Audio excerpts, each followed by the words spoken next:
ಹೆಚ್ಚುತ್ತಿರುವ ಮೊಬೈಲ್ ಬಳಕೆಯಿಂದ ಮಕ್ಕಳ ಮೇಲೆ ಬೀರುವ ಅಡ್ಡ ಪರಿಣಾಮಗಳನ್ನು ತಡೆಗಟ್ಟುವ ಉದ್ದೇಶದಿಂದ 16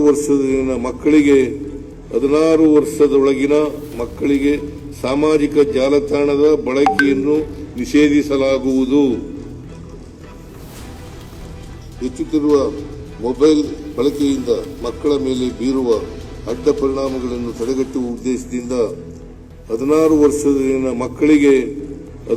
ವರ್ಷದೊಳಗಿನ ಮಕ್ಕಳಿಗೆ ಸಾಮಾಜಿಕ ಜಾಲತಾಣದ ಬಳಕೆಯನ್ನು ನಿಷೇಧಿಸಲಾಗುವುದು. ವಿದ್ಯಾರ್ಥಿಗಳ ಆರೋಗ್ಯ, ಭವಿಷ್ಯ ಮತ್ತು ವ್ಯಕ್ತಿತ್ವ ರೂಪಿಸುವ ಸ್ಥಳವಾಗಿರುವ ಶಾಲಾ ಕಾಲೇಜುಗಳು ಮತ್ತು ವಿಶ್ವವಿದ್ಯಾಲಯಗಳಲ್ಲಿ ಮಾದಕ ವಸ್ತುಗಳ ಬಳಕೆಯನ್ನು ತಡೆಯಲು ವಿದ್ಯಾರ್ಥಿಗಳಿಗೆ ಶಿಕ್ಷಣ ಮತ್ತು ಜಾಗೃತಿ ಕಾರ್ಯಕ್ರಮ, ಕಠಿಣ ನಿಯಮ ಹಾಗೂ ಸಹಾಯ ಕೇಂದ್ರಗಳ ಮೂಲಕ ಮಾದಕ ವಸ್ತುಗಳ ಮೇಲೆ ಕಟ್ಟುನಿಟ್ಟಿನ ನಿರ್ಬಂಧ ಹೇರಲಾಗುವುದು.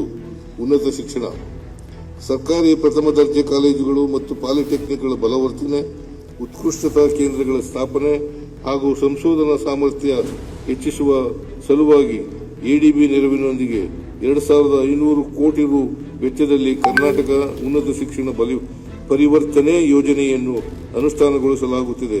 ಈ ಯೋಜನೆಯಡಿ 40 ಸರ್ಕಾರಿ ಪ್ರಥಮ ದರ್ಜೆ ಕಾಲೇಜುಗಳು ಮತ್ತು 11 ಪಾಲಿಟೆಕ್ನಿಕ್ಗಳನ್ನು ಮಾದರಿ ಸಂಸ್ಥೆಗಳನ್ನಾಗಿ ಅಭಿವೃದ್ಧಿಗೊಳಿಸಲಾಗುತ್ತಿದೆ.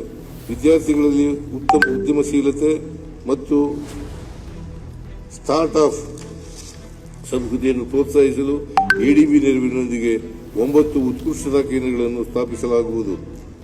ಹಿಂದಿನ ಸಾಲಿನಲ್ಲಿ ಘೋಷಿಸಿದಂತೆ ಸರ್ಕಾರಿ ಪ್ರಥಮ ದರ್ಜೆ ಕಾಲೇಜುಗಳು, ಇಂಜಿನಿಯರಿಂಗ್ ಕಾಲೇಜುಗಳು, ಪಾಲಿಟೆಕ್ನಿಕ್ಗಳು ಮತ್ತು ಯುವಿಸಿ ವಿಶ್ವವಿದ್ಯಾಲಯಗಳಲ್ಲಿ ಒಟ್ಟಾರೆ 2000 ಬೋಧಕ ಹುದ್ದೆಗಳನ್ನು ಭರ್ತಿ ಮಾಡಲು ಅನುಮತಿಸಲಾಗಿದೆ.